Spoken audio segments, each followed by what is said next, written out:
जिज्ञासु मित्रों, अभिनंदन है आपका दिव्य सृजन स्पिरिचुअल चैनल में।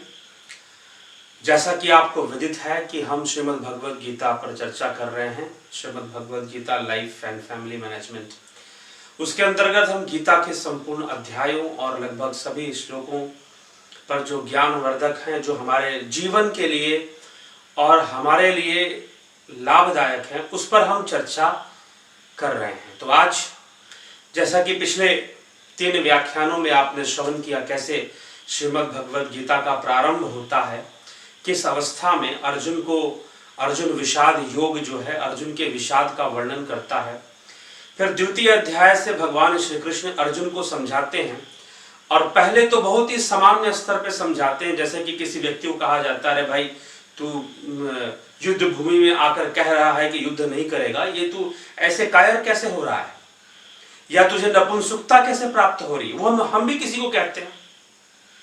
अगर कोई व्यक्ति काम करते करते कहे कि नहीं भाई मैं नहीं करूंगा, क्यों? क्योंकि उसको कमजोरी हो रही है, क्योंकि उसके अंदर मोह आ गया है, क्योंकि उसके अंदर अहंकार आ गया है, तो फिर उसे ऐसे शब्द बोलने पड़ते हैं। तो भगवान श्री कृष्ण, योगेश्वर श्री कृष्ण सर्वप्रथम अर्जुन के प्रति ऐसे ही शब्दों का प्रयोग कर रहे हैं कि तू कायर हो गया है, तू नपुंसक हो गया। फिर भी नहीं मानता, तो फिर वो अपना ज्ञानी होने का तर्क देता है कि भाई हमें कैसे आप कह रहे हैं कि जो गुरुजन समान है, विष्णु पितामह हैं, द्रोणाचार्य हैं, कृपाचार्य हैं, तो इनका वध करना और इनसे युद्ध करना कैसे न्यायोचित हो सकता है और कैसे पुण्यदायी हो सकता है।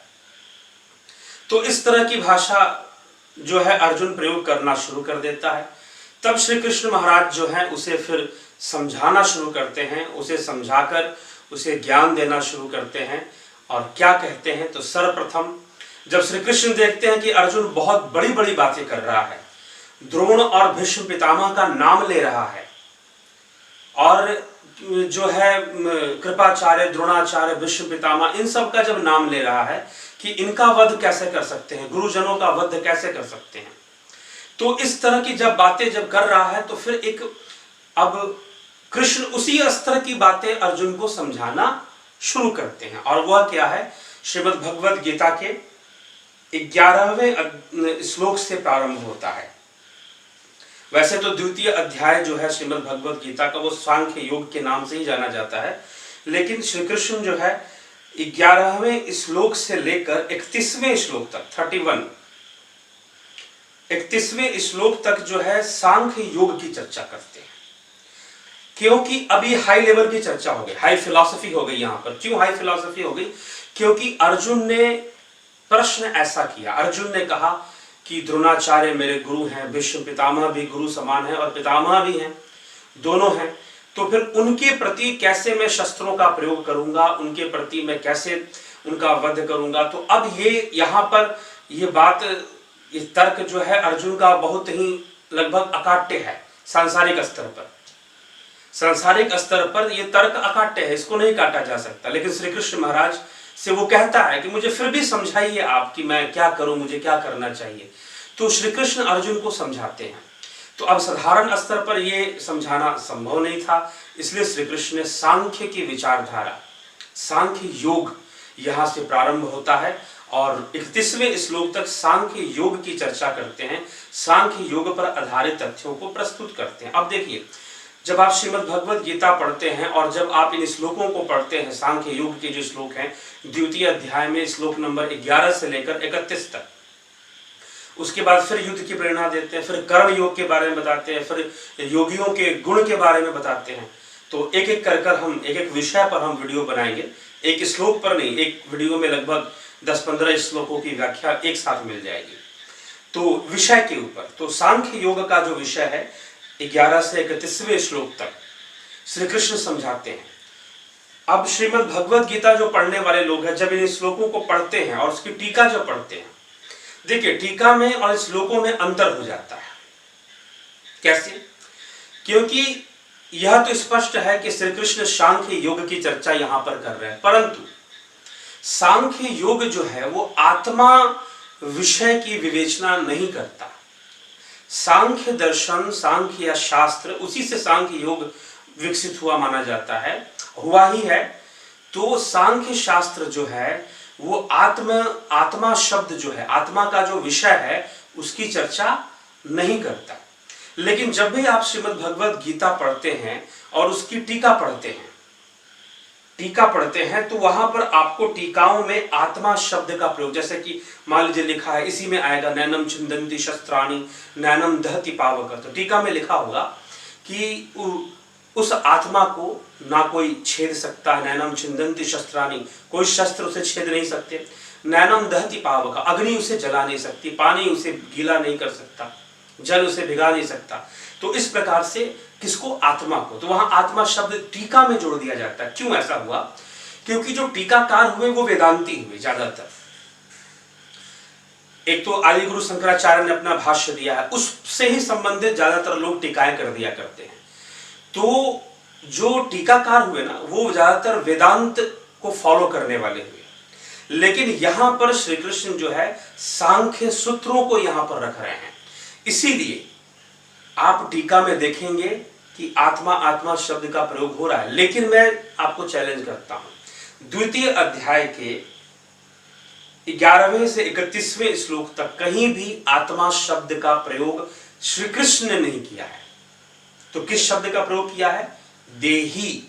देही अर्थात देह को धारण करने वाला जो जीव है। तो मैं आपसे कहूंगा, क्योंकि आत्मा शब्द का प्रयोग करने में थोड़ी सी परेशानी क्या है कि देही शब्द ज्यादा सटीक है, क्योंकि देही मतलब देह को धारण करने वाला। जब हम आत्मा कह देते हैं तो अयम आत्मा ब्रह्म का भी एक कॉन्सेप्ट है वेदांत के अंदर कि आत्मा ही ब्रह्म है। और जब आत्मा ब्रह्म है तो ब्रह्म तो सर्वव्यापी है। और जब वो सर्वव्यापी है तब वह, ऐसा आप कैसे कह सकते हैं कि मृत्यु के समय आत्मा ने देह का त्याग कर दिया? क्योंकि वो तो सर्वव्यापी है। जब वो सर्वव्यापी है तो वो मृत शरीर में भी है। तो मृत शरीर को छोड़ने वाला था कौन? आत्मा नहीं, शरीरी, देही या फिर जीव या फिर जीवात्मा कहना ज्यादा उचित है, मुझे ऐसा लगता है, मेरा ये विचार है। वैसे कई टीकाकार हैं। इसलिए गीता को बहुत बेहतर से समझना चाहते हैं ना, जो 6 शास्त्र हैं, सांख्य, मीमांसा, न्याय, वैशेषिक, वेदांत और योग, ये जो 6 शास्त्र हैं, इनका बेसिक नॉलेज हो तो श्रीमद् भगवद गीता को समझना और सरल हो जाता है। तो आइए हम चलते हैं श्लोकों के ऊपर। तो श्री कृष्ण कहते हैं अर्जुन को समझाते हुए, ये बातें हमें भी समझनी चाहिए, प्रत्येक मनुष्य को समझना चाहिए। ये 11 से 31 श्लोक तक का जो वर्णन है, क्या कहते हैं? 11वें श्लोक में श्री कृष्ण अर्जुन को समझाते हुए कहते हैं, असोच्चान अन्वसोचस्त्वं प्रज्ञावादांश भाषसे गतासूनश्च नानुशोचन्ति पंडिता। अर्थात असोच्चान, जो असोच्य है, जिनका शोक, जो शोक नहीं करने वाले हैं और जिनके लिए शोक नहीं किया जाता। ये किसके लिए कह रहे हैं? क्योंकि अर्जुन ने द्रोण और भीष्म का नाम लिया था, तो ये उन्हीं के लिए कहा जा रहा है। द्रोण, भीष्म आदि जैसे महापुरुषों के लिए, जो कि अशोक्य हैं, उनके लिए शोक नहीं किया जा सकता और ना ही वो किसी के लिए शोक करते हैं। वो किसी के लिए शोक करते हैं। असोच्यान अनवसोचस्त्वं प्रज्ञावादांश भाषसे गतासूनश्च नानुशोचन्ति पंडिता। हे अर्जुन, तू ना शोक करने योग्य मनुष्य के लिए शोक करता है और पंडितों के से वचन को कहता है, परंतु जिनके प्राण चले गए उनके लिए, और प्राण नहीं गए उनके लिए भी पंडित जन शोक नहीं करते। अब यहाँ पर जब पंडित जन शब्द का प्रयोग हो रहा है तो किसी ऐसे व्यक्ति के लिए नहीं जिसका पंडित परिवार में जन्म हुआ है, ध्यान रखिएगा। किसी ब्राह्मण परिवार में जन्म हुआ है उस व्यक्ति के लिए यहाँ पर पंडित जन शब्द का प्रयोग नहीं है। उस व्यक्ति के लिए जो शोक नहीं करता है, जो चला गया उनके लिए भी और जो नहीं चला गया उनके लिए भी वो चिंता नहीं करते, वो शोक नहीं करते, वो अपना कर्म करते हैं। तो द्रोण और भीष्म जो है कुछ ऐसे, अब द्रोणाचार्य तो चलो ब्राह्मण कुल में जन्म है, भीष्म पितामह का जन्म तो क्षत्रिय कुल में है। अगर आप कुल के हिसाब से पंडित की परिभाषा लेंगे तो यहाँ पर फिर सेट नहीं बैठेगी बात। इसलिए श्री कृष्ण कहते हैं असोच्यान अनवसोचस्त्वं, जो शोक करने योग्य नहीं है उनके लिए शोक करता है और पंडितों जैसी बातें करता है। गतासून, जो चले गए और जो नहीं गए उनके लिए पंडित जन शोक नहीं करते। अब क्यों नहीं करते पंडित जन, वो आगे बताया जा रहा है। क्या श्री कृष्ण कह रहे हैं? न त्वेवाहं जातुनाशम न त्वम नेमे जनाधिपा न चैव न भविष्याम सर्वे वयमतः परम। ना तो ऐसा है कि मैं किसी काल में नहीं था, ना तू नहीं था, और ये राजा लोग, योद्धा लोग जो खड़े हैं, ये लोग नहीं थे, ये सब थे और आगे भी सब रहेंगे। क्यों? देहिनो अस्मिन् यथा देहे कौमारम यौवनम जरा तथा देहांतर प्राप्तिर धीरस्तत्र न मुह्यति। अर्थात जैसे जीवात्मा इस देह में, जीवात्मा शब्द ठीक है, जीव शब्द ठीक है, देही शब्द ठीक है, देह में बालकपन, जवानी और वृद्धावस्था होती है, वैसे ही अन्य शरीर की प्राप्ति होती है। उस विषय में धीर पुरुष मोहित नहीं होते। जैसे कि हम एक समय में बाल्यावस्था थे, फिर हम तरुण अवस्था में हो गए, हम जो है फिर तरुण अवस्था से फिर युवावस्था, प्रौढ़ावस्था, फिर वृद्धावस्था में आ गए। तो ये प्रक्रिया चलती रहती है, लेकिन जीवात्मा तो वैसे की वैसी ही रहती है। वैसे ही जब ये शरीर छूट भी जाएगा ना, तो जीवात्मा अपनी जगह पर रहेगी, उसका नाश नहीं होगा।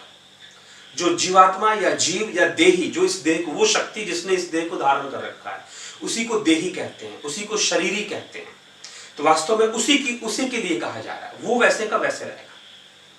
शरीर मृत हो जाएगा, लेकिन वो फिर भी देही जो है, अब अद्वैत के अंदर आत्मा शब्द का विस्तार बहुत ज्यादा किया हुआ है, इसलिए यहां पर आत्मा सही नहीं बैठेगा, देही, जीव या फिर जीवात्मा ज्यादा सटीक है।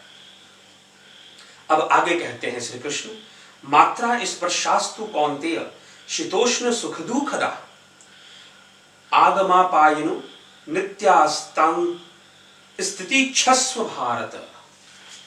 हे कुंती पुत्र, सर्दी, गर्मी और सुख दुख को देने वाले इंद्रिय और विषयों के संयोग तो उत्पत्ति, विनाशशील और अनित्य हैं, इसलिए हे भारत उनको तू सहन कर। हे अर्जुन, तू सहन कर, क्योंकि ये क्षणिक हैं। संसार के ऐन्द्रिक दुख, ऐन्द्रिक अनुभूतियां जो हैं वो क्षणिक हैं। और यहां पर जो इस श्लोक है, मात्रा स्पर्शास्तु, अब थोड़ा सा, क्योंकि देखिए टीका बहुत छोटा में कर दिया गया है, हो सकता है कि थोड़ी सी पढ़ने में, क्योंकि छोटी पुस्तक है तो श्लोकों को कंबाइन करके, शब्दों को एकदम संधि कर लिखा गया है इसमें। तो मात्रा स्पर्शास्तु, मात्रा स्पर्शास्तु का क्या मतलब है? यहां पर देखिए, अब यहीं पर सांख्य शास्त्र आ गया, जो तन मात्राओं की चर्चा करता है, 24 तत्वों की चर्चा करता है।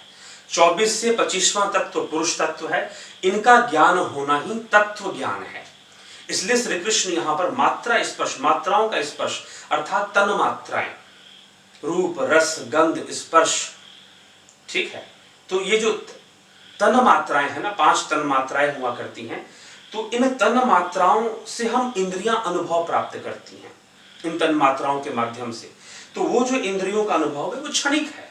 प्रत्येक अनुभव, चाहे वो सुख के रूप में हो, चाहे वो दुख के रूप में हो, वो स्थिर रहने वाला नहीं है, वो क्षणिक है। इसको क्षणिक जान और इसको परिवर्तनशील समझ।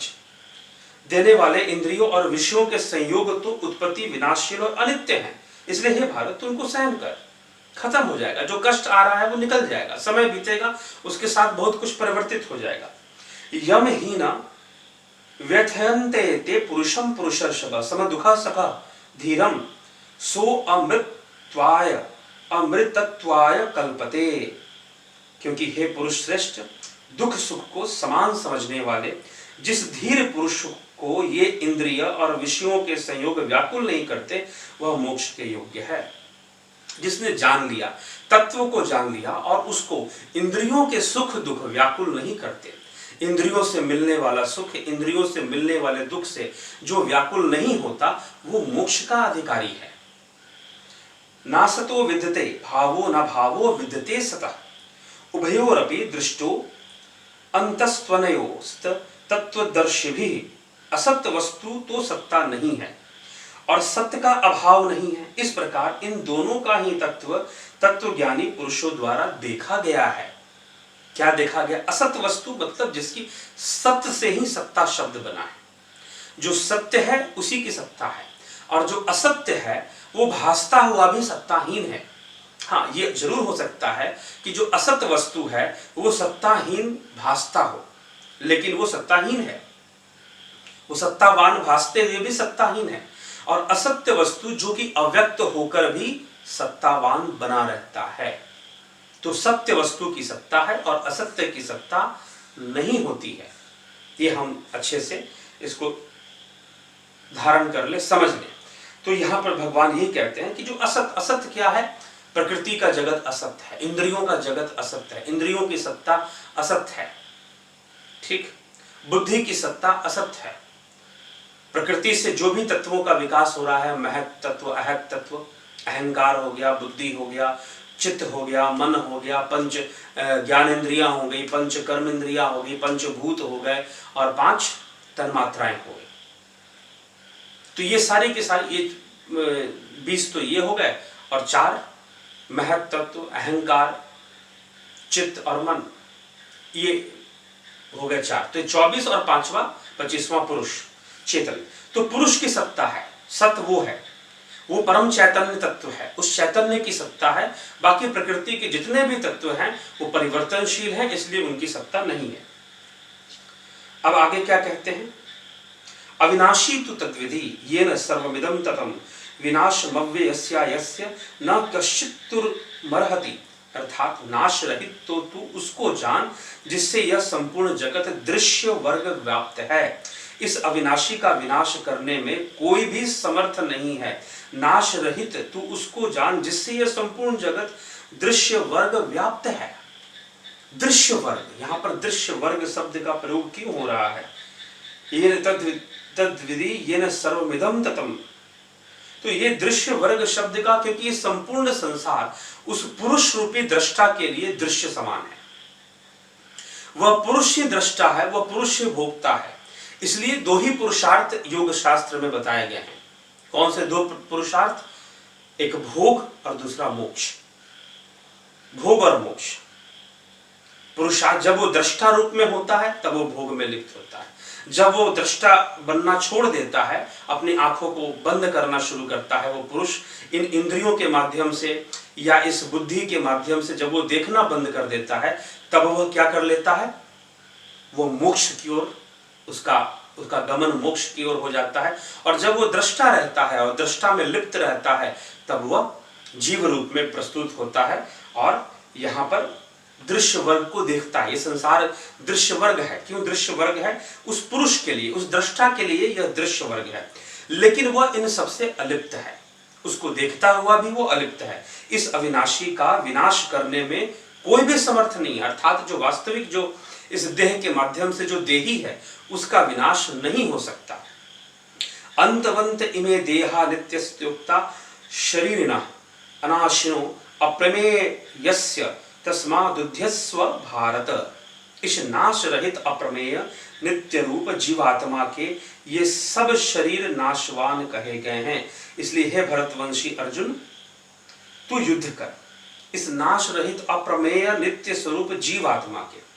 इस जीवात्मा के लिए कहा जा रहा है, इस देही के लिए कहा जा रहा है, इस जीव के लिए कहा जा रहा है।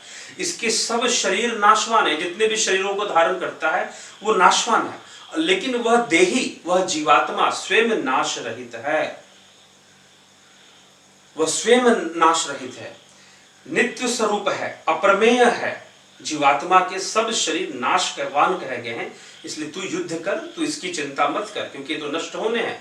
और जो योगी जन है, जो अशोच्य हैं, अशोच्य जिनके लिए शोक नहीं करना चाहिए, वो भली भांति जानते हैं कि यह सब नाशवान है। यह एन वेति हंतारम यश्चैनम मन्यते हतम उभौ तौ न विजानितो नायम हंति न हन्यते। जो इस आत्मा को मारने वाला समझता है तथा इसको मरा मानता है, वो दोनों ही नहीं जानते, क्योंकि यह आत्मा वास्तव में ना तो किसी को मारता है और ना किसी के द्वारा मारा जाता है। ये तो इंद्रियों का जगत, इंद्रियों के द्वारा जो संसार की भावनाएं प्रकट होती हैं, उसके कारण सब कुछ हो रहा है। परंतु वह जो जीवात्मा है, वो जो पुरुष तत्व है, यहाँ पर आत्मा आत्मा शब्द का प्रयोग टीका में हुआ है, लेकिन श्लोक में नहीं हुआ। वो जो पुरुष शब्द है, वो जो दृष्टा है, वो किसी को मारता नहीं है और मारा जाने पर वो मरता नहीं है। इसलिए तू युद्ध कर, तू इसकी चिंता मत कर। और जिनका तू नाम ले रहा है वो इस बात को जानते हैं, वो सांख्य के रहस्य को जानते हैं, वो सांख्य के रहस्य के ज्ञाता हैं, जैसे द्रोणाचार्य और जैसे भीष्म। वो सांख्य के रहस्य के ज्ञाता हैं, तो इसलिए उनको कोई फर्क नहीं पड़ता, क्योंकि वो जानते हैं कि ये सब तो प्रकृति का अपना खेल है, इसमें हमें उलझना नहीं चाहिए। वो दृष्टा, वो पुरुष कभी नहीं मरता, वो मारा जाने पर भी नहीं मरता और वो किसी को मार कर भी किसी को नहीं मारता। ये उसके विषय में कहा जा रहा है। न जायते मृत्ये वा कदाचिन नाय भूत्वा भविता वा न भूयः अजो नित्य शाश्वतो अयम पुराणो न हन्यते हन्यमाने शरीरे। यह जीवात्मा किसी काल में भी न तो जन्मता है और न मरता ही है, तथा न यह उत्पन्न होकर फिर होने वाला ही है, क्योंकि यह अजन्मा, नित्य, सनातन और पुरातन है। शरीर के मारे जाने पर भी यह नहीं मारा जाता है। तो शरीर की मृत्यु होने पर जीवात्मा की मृत्यु नहीं। अजो नित्यम शाश्वतो अयम पुराणो न हन्यते हन्यमाने शरीरे। यह सर्वदा नया भी है, पुराना भी है। अजो नित्यम, यह नित्य है। ये शरीर के हनन होने पर इसकी मृत्यु नहीं होती, क्योंकि वास्तव में उसी की सत्ता है, इसलिए वो कभी नष्ट नहीं होता है। तो उस परम तत्व के विषय में, उस पुरुष तत्व के विषय में, सांख्य का जो पुरुष तत्व है उसकी चर्चा श्री कृष्ण कहते हैं, और कहते हैं कि दृष्टा की मृत्यु नहीं होती, दृश्य तो बदलते रहते हैं, दृश्य तो बदलते रहते हैं। इसलिए हे अर्जुन, तू अनासक्त भाव से युद्ध कर, और इसलिए युद्ध कर कि ताकि धर्म की रक्षा हो। धर्म है, तू आगे विषय आएगा किस प्रकार से श्री कृष्ण इस विषय पर चर्चा करते हैं, समझाते हैं। तो 20वें श्लोक तक हमने देखा। अभी हम 21वें से 31वें श्लोक तक अगले व्याख्यान में हम इसकी व्याख्या को श्रवण करते हैं। जुड़े रहें, बने रहें, चैनल को सब्सक्राइब कर दें और शेयर भी किया करें, ताकि बहुत सारे लोग गीता के ऊपर बहुत अलग अलग टाइप के, क्योंकि शास्त्रों को लेकर बहुत भ्रम है। यूट्यूब में ऐसे बहुत सारे चैनल्स मैंने देखे जो बहुत भ्रम फैला रहे हैं, अनर्गल बातें, और थंबनेल जानबूझकर ऐसा बनाते हैं जिसमें कि जानबूझकर ताकि सब्सक्रिप्शन व्यूज ज्यादा आए, इस लालच में वो अमर्यादित थंबनेल बनाएंगे, गलत थंबनेल बनाएंगे ताकि आप जाओ। लेकिन जो है कई बार मैटर भी, कुछ चैनल ऐसे भी हैं जो बहुत गलत गलत बातें ही लाकर, बनावटी बातों को लाकर प्रस्तुत करते हैं, जिसका हमारे शास्त्रों से कोई संबंध नहीं है। इसलिए भगवान श्री कृष्ण के चरित्र से जो हमारे लिए सीखने योग्य है, जो जानने योग्य है, वो श्रीमद् भगवद गीता का रहस्य है। इसलिए यहाँ पर पूरे प्रमाण के साथ, श्लोकों के अध्ययन के साथ आपको यहाँ पर प्रस्तुति दी जा रही है, ताकि हम एक एक श्लोक के विषय में निश्चिंत हो जाएं और उसके अर्थ और उसके मर्म को समझकर हम भी अपने जीवन में अपने लिए कुछ प्राप्त कर सकें। तो चलिए अभी यहाँ पर इस व्याख्यान को विराम देते हैं। धन्यवाद। जरूर शेयर करिए वीडियो को। धन्यवाद।